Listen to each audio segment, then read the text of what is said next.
Hello guys, happy Chhath पूजा। सभी आप लोगों को छठ पूजा की बहुत बहुत हार्दिक शुभकामनाएं। मैं सूर्य भगवान को अर्घ देने के लिए आई हूँ। वैसे मेरे यहाँ पर छठ पूजा नहीं होती है क्योंकि मैं वेस्टर्न यूपी से हूँ। वहाँ पर छठ पूजा इतना जोर से कोई भी नहीं मनाता है। ये फेस्टिवल तो ज़्यादातर बिहार और ईस्टर्न यूपी में ज़्यादा मनाया जाता है। लेकिन फिर भी मैं भगवान को सूर्य अस्त होते हुए भगवान को अर्घ देती हूँ और सुबह भी भगवान को अर्घ देती हूँ और छठ माता की पूजा भी करती हूँ क्योंकि ये मुझे बहुत ज़्यादा अच्छा लगता है। अब सूर्य अस्त का समय हो गया है। जहाँ पूजा का आयोजन है वहाँ जब तक मैं जाऊँगी तब तक वहाँ सूर्य अस्त हो जाएगा और वैसे भी वहाँ से धन अस्त होते हुए सूर्य के दर्शन ही नहीं हो रहे हैं। इसलिए मैंने अपनी टेरेस पर जाकर भगवान को अर्घ दिया, उनकी पूजा की विधिवत और आरती की, दीपदान किया। उसके पश्चात है ना मैं जहाँ पर छठ पूजा का आयोजन है वहाँ जाऊँगी। मुझे छठ पूजा वैसे तो 4 दिनों का पर्व होता है क्योंकि इसकी शुरुआत होती है नहाय खाए से। उस दिन चावल और लौकी की सब्जी बनाई जाती है और दूसरे दिन होता है खरना। इस दिन गुड़ और चावल की खीर बनाई जाती है, वही प्रसाद में खाई जाती है। और सबसे तीसरा दिन होता है जिस दिन है ना, जो कि आज है ना, डूबते हुए सूर्य को हम सब लोग अर्घ देते हैं और उनको बांस या पीतल की टोकरी में सूप में का इस्तेमाल किया जाता है। उस टोकरी में बहुत सारे फूल, फल, गन्ने, पकवान आदि सभी सामग्रियां रख के भगवान को अर्घ दिया जाता है। शाम को उनकी पूजा की जाती है, छठ माता की पूजा की जाती है।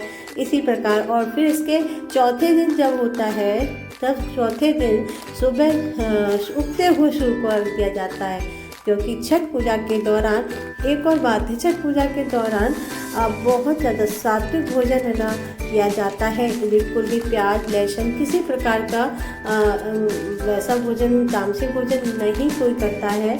पूजा के बाद सूर्य भगवान को हम प्रसाद चढ़ाते हैं और उसी प्रसाद को सभी में वितरित किया जाता है, सभी को दिया जाता है।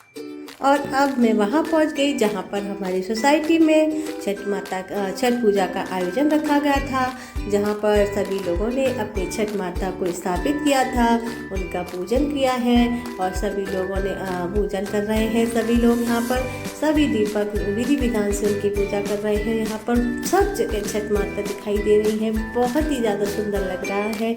हमने भी उनकी विधिवत पूजा करके उनको सिंदूर, धूप, दीप, सिंदूर और पुष्प अर्पण करके उनके आगे दीपक जला के उनसे अपने संतान की लंबी उम्र और के लिए कामना की क्योंकि छठ रहना पूजा खास तौर पर संतान की कामना और उनकी लंबी आयु के लिए की जाती है। इसलिए हमने छठ माता से प्रार्थना की कि वो हमारी संतान को भी दीर्घ आयु प्रदान करें और हमेशा स्वस्थ रखें।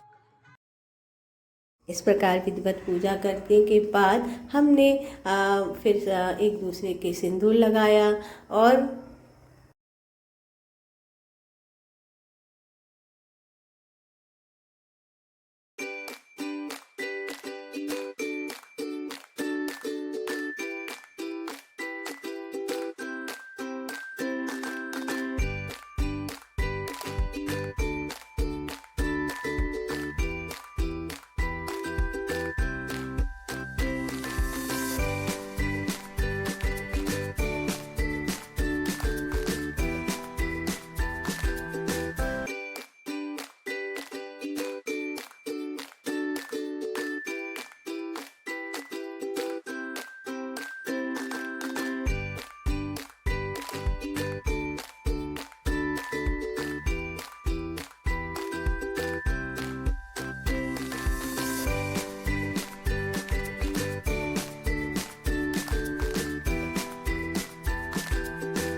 और वहाँ पर और भी है ना जो भाभी लोग थे, उन्होंने भी पूजा की थी, उन्होंने भी हमारे सिंदूर लगाया और हमने उनको प्रणाम किया, आशीर्वाद लिया, क्योंकि वो तो निर्जल रहकर छठ माता की पूजा कर रही थी। उन्होंने इतना बड़ा छठ पूजा का व्रत रखा था, इसलिए उनका हमने आशीर्वाद लिया, उनको प्रणाम किया, क्योंकि उनका आशीर्वाद बहुत बहुत ज़्यादा होता है। इस प्रकार छठ की पूजा हमने की।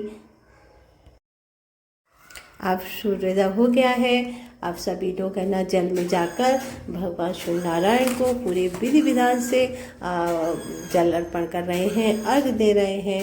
वो अपने है ना छठ पूजा में इस्तेमाल होने वाली टोकरियों या सूपों में फल फूल गन्ने आदि पूरी सामग्रियों को अच्छी तरह से रख के और सूर्य भगवान को अर्घ दे रहे हैं। साथ ही उस बास्केट में सिंदूर भी लगाना बहुत ज़रूरी है इस पूजा में, और अच्छे इसी विधि विधान से वो सब अर्घ दे रहे हैं। सूर्यदेव, एक बात और है, सूर्यदेव को अर्घ देते समय यदि टोकरी में पूजन सामग्री नहीं है तो ये बहुत है ना अनिवार्य है, क्योंकि इस बात का विशेष ध्यान रखना चाहिए, क्योंकि नहीं तो इन पूजन सामग्री के बिना ये पूजा बिल्कुल अधूरी मानी जाती है। अब हम लोगों ने भी है ना जल में खड़े होकर भगवान सूर्य नारायण को अर्घ दिया और अपने फ्रेंडों के साथ वहाँ पर बहुत सारे प्यारे प्यारे पिक्स लिए, सभी को है ना बहुत ज़्यादा मज़ा आया। इस प्रकार हमारी छठ पूजा भी बहुत ज़्यादा अच्छी से गई, हम लोग बहुत एंजॉय किया। हैप्पी, इसलिए आप सबको भी छठ पूजा की बहुत बहुत हार्दिक शुभकामनाएं। Bye bye.